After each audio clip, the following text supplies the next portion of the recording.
Bem-vindo ao programa Saber Direito. O meu nome é Rogério Neiva, eu sou juiz do trabalho, professor de Direito Material e Processual do Trabalho. Estamos desenvolvendo aqui o nosso curso que trata do Direito do Trabalho aplicado à administração pública, que corresponde, na verdade, ao regime de emprego público.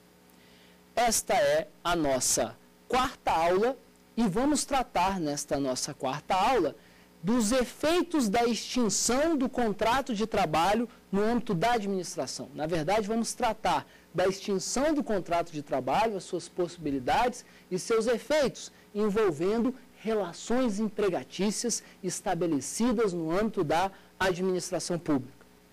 Na nossa primeira aula, tratamos de aspectos introdutórios. Na nossa segunda aula, tratamos do estabelecimento e do desenvolvimento do contrato no âmbito da administração pública, do contrato de trabalho, da relação de emprego.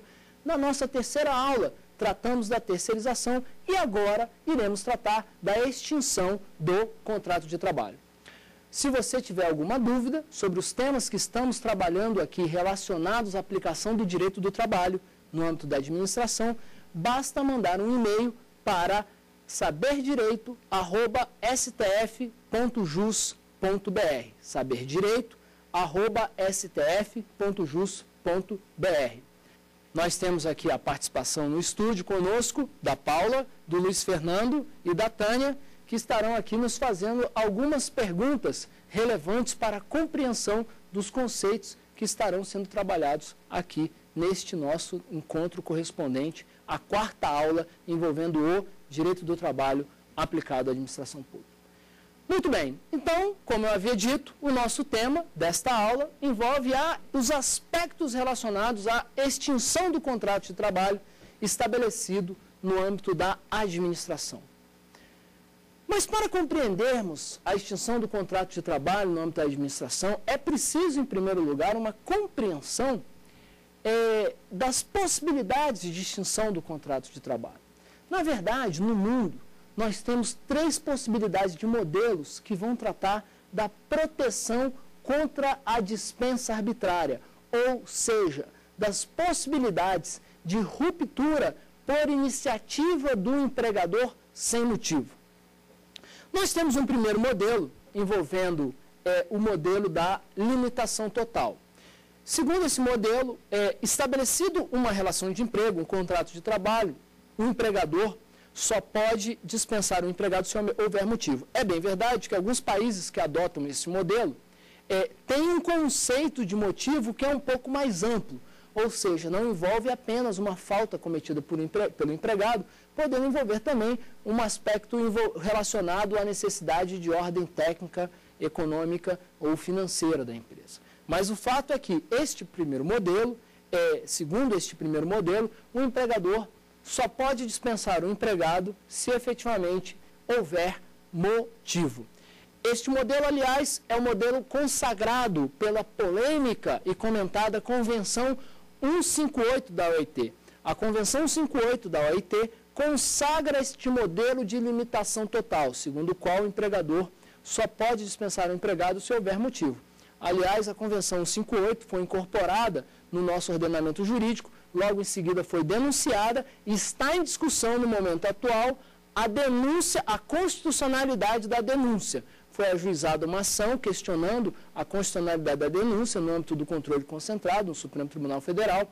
O relator é o ministro Joaquim Barbosa, aliás, já proferiu um voto sustentando a tese de que se houve manifestação, considerando o nosso sistema que não adota a teoria monista, quanto à produção de efeitos em incorporações de tratados internacionais. Então, se houve manifestação do Poder Legislativo para incorporar a Convenção 158, também a denúncia deveria contar com a manifestação do Poder Legislativo, de modo que, segundo a tese do voto que foi proferido pelo relator, haveria uma inconstitucionalidade formal. O fato é que nos interessa que este modelo da limitação total é o modelo consagrado pela Convenção 158 da OIT, também chamado de modelo da estabilidade.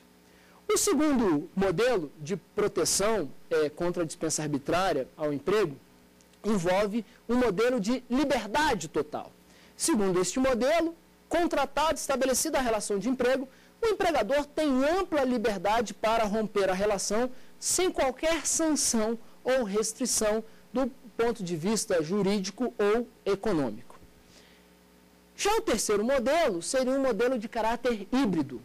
Neste modelo híbrido, o empregador tem liberdade para romper a relação, para dispensar o empregado sem motivo. Porém, sujeita-se ao pagamento de uma indenização. Então, nem se adota a limitação total do primeiro modelo e nem se adota a limitação total. Muito bem. E aí eu indagaria aos senhores, como também indagaria aqui, né, aos nossos amigos presentes a esta aula.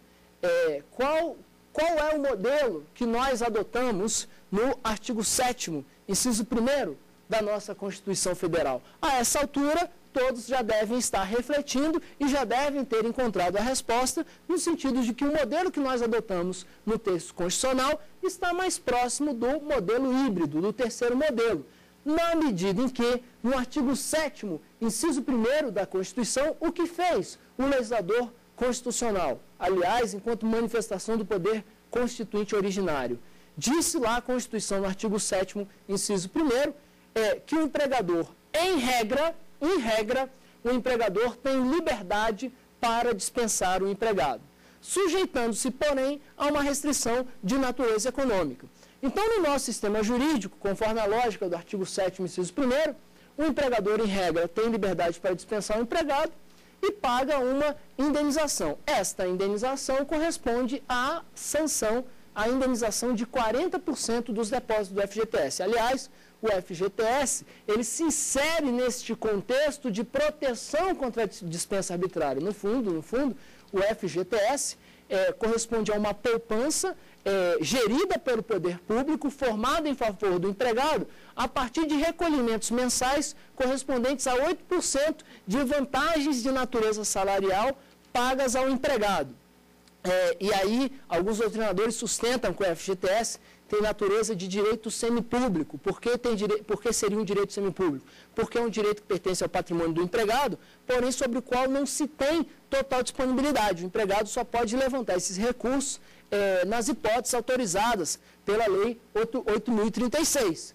Por outro lado, esses recursos ficam disponibilizados ao poder público, a gestão desses recursos se dá pelo poder público por meio da Caixa Econômica Federal, e o empregado, quando ocorre a dispensa imotivada, ainda recebe uma multa correspondente a 40% sobre esses valores, de modo que temos aí a adoção de um modelo híbrido no nosso sistema jurídico.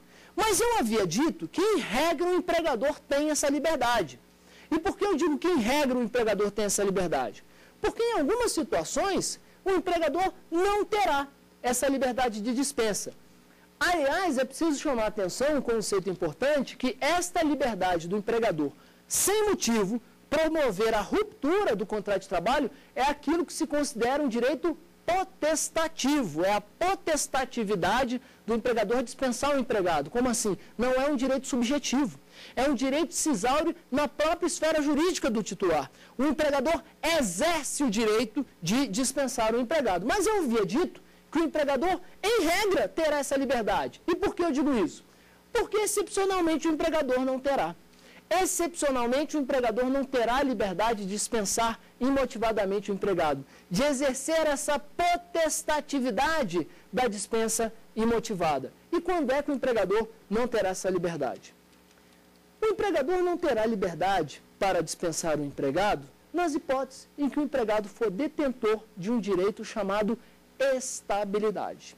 Então, a estabilidade é o direito do empregado que implica em uma limitação de caráter excepcional, dependendo de lei ou um ato regulamentar ou acordo ou convenção coletiva, portanto, enquanto exceção. Então, a estabilidade é o direito do empregado que vai limitar a potestatividade do empregador promover a dispensa imotivada. A essa altura, você já deve ter percebido, portanto, que a estabilidade, na verdade, não é uma regra. A estabilidade é uma exceção. A regra é a liberdade do empregador dispensar o empregado. Muito bem. E o que isso tem a ver com a aplicação do direito do trabalho na administração pública. A primeira grande questão que precisamos enfrentar, e talvez uma das grandes questões mais delicadas e complexas da aplicação do direito do trabalho à administração pública, envolve a resposta à seguinte pergunta: o empregado público tem estabilidade? Cabe a dispensa imotivada na administração pública daquele que foi contratado como empregado da administração pública? O artigo 41 da Constituição, que consagra a estabilidade do servidor público estatutário, ou seja, não havendo dúvida de que este artigo se aplica ao servidor público estatutário ocupante de cargo público em provimento efetivo, também seria aplicável ao empregado da administração pública, àquele que estabelece uma relação jurídica de natureza empregatícia com a administração? Esta pergunta é uma pergunta extremamente complexa e que já suscitou intensos debates doutrinários e jurisprudenciais. Do ponto de vista doutrinário, podemos dizer o seguinte: naturalmente, como tudo no direito, temos duas teses. Temos a tese que vai sustentar a estabilidade do empregado público, por um lado, e, por outro lado, naturalmente, temos a tese, ainda no debate doutrinário, não estamos ainda no debate jurisprudencial, que vai sustentar a tese da ausência do direito à estabilidade. Quais são os fundamentos da tese do direito à estabilidade? Aliás, tese essa muito simpática aos administrativistas. Muitos autores, muitos doutrinadores lá do direito administrativo, geralmente, quando vão se posicionar sobre esse tema, adotam a tese da estabilidade do empregado público. A essa altura, também com esse comentário, é possível que, retomando aquela discussão a respeito da tensão entre a lógica do direito administrativo e a lógica do direito do trabalho, quando estamos falando da aplicação do direito do trabalho na administração, a essa altura você já deve estar imaginando qual é a tese que estaria mais próxima da lógica do direito administrativo e qual a tese estaria mais próxima da lógica do direito do trabalho. Mas o fato é que a primeira corrente de pensamento, a primeira tese a respeito da estabilidade do empregado público no âmbito do debate doutrinário, é no sentido de que haveria a estabilidade. E quais são os fundamentos dessa tese?